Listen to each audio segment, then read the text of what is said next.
Welcome to your daily-ish Islanders update for November 3rd.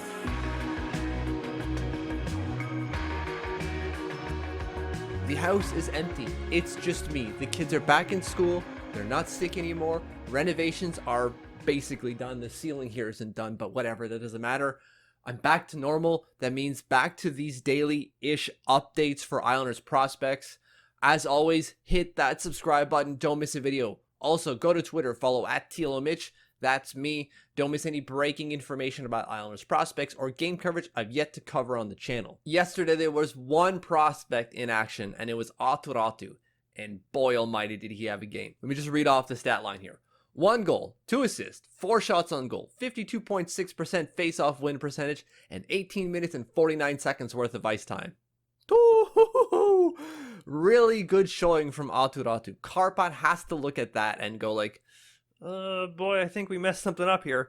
Of course, it's just one game, but my God, it was one hell of a game from Atu Ratu. Just, I wouldn't say dominant. He didn't run the show on the game, but he had a standout performance. He was clearly the first star of the game and certainly deserved whatever bag of goodies they gave him. Honestly, like it was a little tote bag. I hope it wasn't just a tote. Maybe I'll ask him to see what was in there. The first clip I want to bring up is this play in the O-zone. He pressures the puck carrier into a mistake that turns into a turnover and then a shot on goal.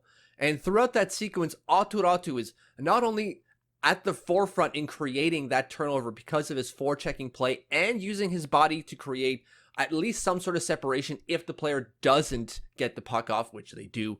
But then after that, he doesn't just stay there and pin the player along the boards. The play is done at that point. He heads immediately towards the net to try to get A, deflection, or B, create a screen. And while they don't score on this play, you can see that his offensive abilities, even when he's not directly on the puck, are there. These are smart plays. When you look at him skate towards the player, he's skating to angle him off, right? Like you look at where his skates are pointed. They're not pointed away from the player. They're pointed in front of the play, where the puck is going. And sure enough, he then connects with the body, but he's trying to angle that player off to reduce any sort of angle he has to make a play out of the zone, and he is successful in doing so. It's a really smart play off the puck from Aatu Ratu. The next play is the primary assist he picked up in the first point for Jukurit, because it is something. Like this is where you see his skill set, his next level elite playmaking ability. He's behind the net here, and we'll get to how he gets into control of the puck in a little bit. But he gets to the puck and doesn't just try to wrap around. He realizes he doesn't have a play to make if he does wrap it around, but he's got the presence of mind to throw it back to the other side where he's got a player with an open look, and that player dawdles for a while. A little bit too long for my liking before he throws it in the net. But that is a heads-up play from Aatu Ratu. And I've seen suggestions online to say, like, well, he's not going to have that type of space behind the net in North America, so he won't be able to make that play. Fine, but no one is saying, like, oh my God, I can't wait for him to do this in North America. It's he saw an opening and took it and was able to take it and make that play. That's the takeaway here. Yes, there's more space behind the net in Europe than there is in North America. Of course, everyone realizes that. But it's his ability to still make that play in a tight space and with very little time. That's the takeaway here. The execution is phenomenal from Aatu Ratu. Then we have to talk about how he gets to this puck, because it's not just sitting there waiting for him to pick it up and make a play behind the net. He has to work himself towards this puck. You see him in a race with the Luco defender, and I know the clip here doesn't show the full race, but you get at least a decent understanding of how this turned out. And while it kind of looks like a 50-50 foot race, it's really more so 55-45 in favor of the Luco defender. And sure enough, he kind of trips up there. But the only reason he's tripping up is because he's making a panic play on the puck, because Aatu Ratu is right behind him. He doesn't give up. He's fully committed to this play and taking that puck off of that player, even though he doesn't yet have body position. And then we have to talk about the goal. His shot, just like his skating, is underrated. Right? He doesn't get a full-on one-timer here. He doesn't have a whole time on the puck either. He's got time to set up because he goes into the slot, but he still has a defender on him and a stick in the lane. He doesn't have a whole lot of time to uncork this shot and pick where he wants to go. Even he said he just threw it on the net. He didn't really kind of aim. He thought he was going, glove, but he ended up going blocker. Like, he wasn't really fully going like, all right, I'm going to shoot it here because I know the percentage is better. No, he just throws it on net, and he's got enough mustard on it to power through the goalie. Like, his shot, again, is underrated. His shot was never his defining characteristic, right? He's not Patrick Laine, we all realize that. He's not Alex Ovechkin either. But his shot is going to be perfectly fine when it gets to the NHL level. I have no questions about it. The last play I want to bring up here is the play where he picks up a secondary assist. And the reason I'm bringing it up isn't because he gets a secondary assist. The reason I'm bringing it up is because of what he does off the puck to enable the primary assister or enable essentially the goal to happen. So watch how he gets body position on this defender here and essentially performs a pick and roll. Right, he gets in his way, even though the defender is behind him, kind of knocks him off balance. You see this happen all the time at the NHL level. Legal interference. And by legal, I mean like it is not really looked at by refs, right? And that's why I'm using the air quotes here.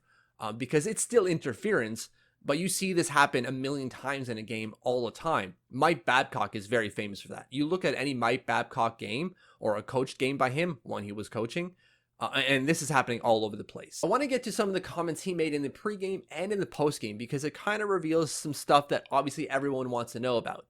And because Aatu Räty was loaned/traded, everyone wanted to know what happened between him and Karpat. And so he was asked that. What happened there? And basically he answered, and I want to thank Tia here for giving me the translation, says, I'm not exactly sure what happened between him and Karpat. Obviously I missed plenty of game times due to the Isles camp. It was like coming onto a moving train and not finding my place in any of the lines in there, and the other centers on the team were better. And he also adds to that saying, I was wondering where the problem is and not fully knowing where we're headed. There was maybe perhaps a little issue in the communication between us that left me unsure where the issues were. So there you kind of see him not blaming the team per se either, right? Saying like there were better players than me. But also kind of saying, well, they didn't really help me get onto this moving train, as he puts it. Right, which makes sense. As he's gone to training camp, Karpat has to continue their season. They can't just stop and wait for Aatu Ratu to come back. And so they keep going, they're winning, they're doing well. It's up to him to meet up with said moving train.